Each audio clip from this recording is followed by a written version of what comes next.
கிறிஸ்து இயேசுவில் அன்பிற்கினிய சகோதரர்களே, சகோதரிகளே, எந்த வீட்டு தலைவனும் எந்த வீட்டு வேலையாளும் இரு தலைவர்களுக்கு பணிவிடை செய்ய முடியாது. இது எதை காட்டுகிறது என்று சொன்னால், மனிதன் என்று சொல்லக்கூடியவன் 3 கூறுகளை உள்ளடக்கியவனாக இருக்கின்றார். ஒன்று அவனது உடல், மற்றொன்று அவனது உடல் மனம், மூன்றாவது ஆன்மா. ஆக உடல், மனம், ஆன்மா. ஆன்மா என்பது எப்பொழுதும் இறைவனுக்கு உரியது. அது உடலாலும் அல்லது மனத்தாலும் இழுக்கப்படுகிறது, மாற்றப்படுகிறது, செலுத்தப்படுகிறது. இந்த உடல் என்பது இந்த மண்ணுக்கு சொந்தம், இந்த மண்ணுக்கே உரியது. ஆனால் மனம் என்பது நம்முடைய உள்ளத்தின் ஆழத்திலே இருந்து ஆன்மாவை இறைவன்பால் திருப்புவது. இங்கே எங்கே பிரச்சனை வருகிறது என்று சொன்னால், உடலிலோ ஆன்மாவிலோ அல்ல, மனத்தில்தான் பிரச்சனையே வருகிறது. காரணம், மனித மனம் என்பது ஒரு குரங்கை போன்றது என்று சொல்லுவார்கள். இந்த பக்கம் தாவும், அந்த பக்கம் தாவும். காரணம், இந்த மனமானது 2 மிகப்பெரிய வல்லமையான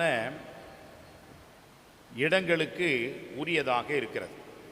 ஒன்று இந்த உலகத்தின் போக்கிலே இருப்பது, மற்றொன்று நம்மை இறைவனுடைய போக்கிலே இழுப்பது. எது முக்கியமானது என்பதை நாம் தேர்ந்து கொள்ளவில்லை என்று சொன்னால், இந்த மனம் என்பது ஏதாவது ஒன்றுக்கு அடிமையாகி விடுகிறது. அந்த வகையில்தான் அன்புக்குரியவர்களே, ஆண்டவர் இந்த எச்சரிக்கையை கொடுக்கின்றார். எந்த வீட்டு வேலையாளும் இரு தலைவர்களுக்கு பணிவிடை செய்ய முடியாது. இங்கே உலகம், மற்றொன்று கடவுள் என்று 2 தலைவர்களை பார்க்கின்றோம்.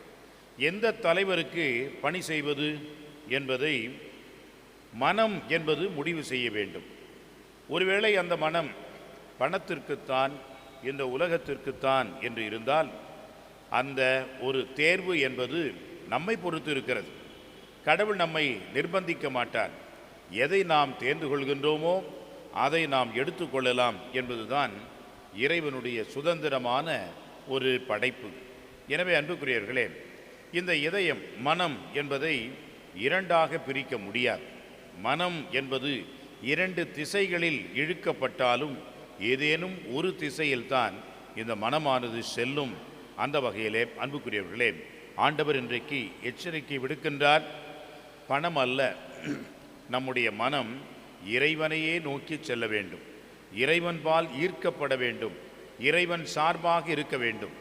2 தலைவர்களை அல்ல, கடவுளே நமக்கு தலைவராக இருக்கின்றார் என்பதை நமக்கு எடுத்துச் சொல்வதாக இருக்கிறது. எனவே அன்புக்குரியவர்களே, இந்த 2 எதிரும் புதிருமாக இருக்கக்கூடிய இந்த ஒரு தேர்விலே எத்தனை பேர் தேர்ச்சி பெற்றார்கள், எத்தனை பேர் அதிலே தோல்வி அடைந்தார்கள் என்பதை விவிலியத்தின் பக்கத்திலே நாம் படிக்கின்றோம்.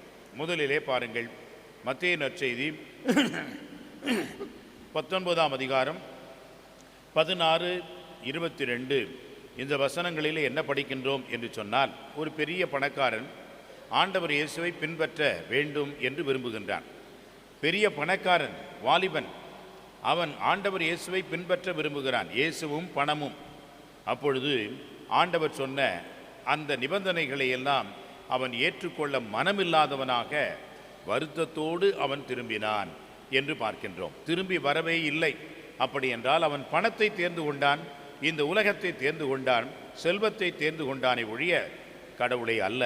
2ஐயும் ஒரே நேரத்தில் தேர்ந்து கொள்ள வேண்டும் என்று நினைத்தவனுக்கு ஆண்டவர் ஒரு தேர்வுதான் உனக்கு என்று சொல்லி பணத்தை அவன் தேர்ந்து கொண்டான். அது அவனுடைய சுதந்திரம். ஆண்டவரிடம் திரும்பி வரவில்லை, அவரை பின்பற்றவில்லை.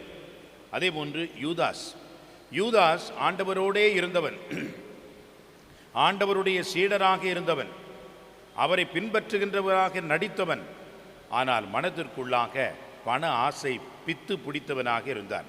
கடைசியிலே அவன் என்ன செய்தான்? அந்த 30 வெள்ளிக்காசைத்தான் தேர்ந்தெடுத்தானே ஒழிய ஆண்டவரை தேர்ந்தெடுக்கவில்லை. அந்த காசு அவனுக்கு என்ன கொடுத்தது?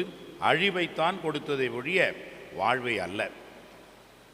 திருத்தூதர் பணிகள் நூலிலே பார்க்கின்றோம், 5ஆம் அதிகாரம் முதல் 10 வசனங்களிலே வரக்கூடிய ஒரு நிகழ்வு என்னவென்றால், அனனியா சஃபீரா என்ற 2 பேர் இருக்கின்றார்கள். அந்த சமயத்திலே முதல் கிறிஸ்துவர்கள் அனைத்தையும் விற்று திருத்தூதர்களுக்கு கொண்டு வந்தார்கள். அவர்கள் அதை பிரித்து கொடுத்தார்கள். இல்லாதவர்கள் இருக்கின்றவர்கள் என்ற பாகுபாடும் இல்லாமல் வாழ்ந்தார்கள்.